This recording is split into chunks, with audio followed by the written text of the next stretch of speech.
Over the past month, the increase of tornadoes has created more of an interest among fellow Americans. It's important to understand the science of tornadoes forming so you can be prepared for the worst. Having an understanding on how tornadoes form can save lives. Tornadoes result from complex interactions like instability, strong wind, and moisture are among nature's most violent phenomenons. Understanding their formation and enforcing safety measures are crucial to minimizing devastating impact on lives and property. My whole life, I've been fascinated on the science of tornadoes forming, and when a storm comes rolling in, I will instantly look at my radar and look out for possible rotations. I could put an image in right now what that's going to look like. And you also can look out for funnel clouds with your naked eye. Funnel cloud's going to be a large rotating cloud that's pretty hard to miss. Today I want to go over the type of weather that's going to produce a tornado and also what is Tornado Alley, because we hear that thrown around all the time, but we don't necessarily know what that means. Another thing I want to talk about is the steps of tornadoes forming. And then lastly, I will touch on the enhanced Fuchsia scale because that's another important thing you should know. Let's dive in and discuss the importance of knowing what type of climate produces a potential tornado. According to PBS NewsHour, peak tornado season is going to be between May and June. Professionals are saying that this year's season is looking like how 2017's played out. City of Brownsville said that tornadoes form from warm, moist, severe thunderstorms that consist of unstable air and cold fronts. A cold front basically is going to be when you notice it's a really hot day, but all of a sudden it's 10 degrees colder, or at least feels 10 degrees colder. That indicates that there is a possible storm rolling in, and that also means that there could be a tornado touching down. Tornado Alley, according to Michael Clune, is located in Central America, and this location is known for its strong storms which create tornado outbreaks. Tornado Alley, I'll put an image in what that looks like.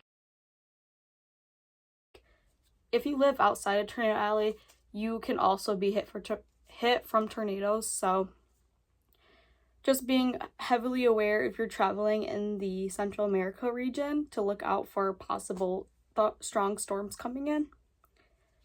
Now let's talk about the dynamic of the production of tornadoes that's going to branch off from the climate, which I just spoke about. Met Office learned about weather, give a really good step-by-step on how they form. First, the sun heats the ground, and if the atmosphere is unstable, the warm air is going to begin to rise.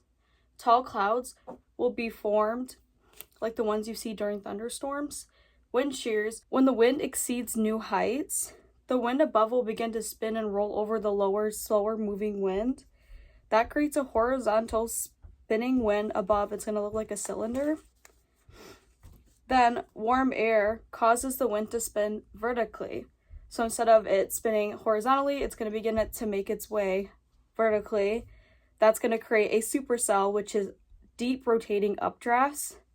Then once the cold air comes into play, it's going to pull the supercell downwards. And then once that supercell hits the ground, it's considered an official tornado. Another important information to know is how tornadoes are ranked from the enhanced Fuchsia scale.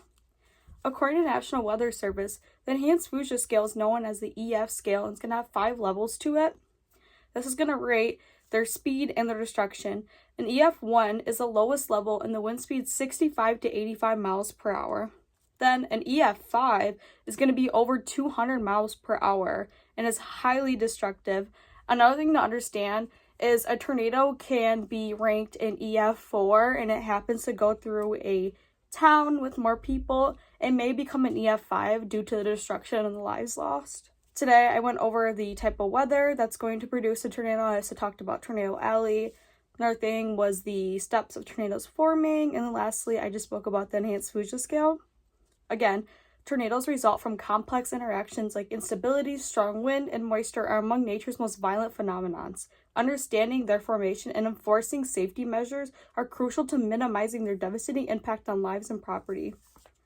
As we conclude our discussion on tornadoes and their impact, we can now understand the process of tornadoes forming. By being informed about this phenomenon, we can be prepared for what the weather comes our way for a better tomorrow. Thank you.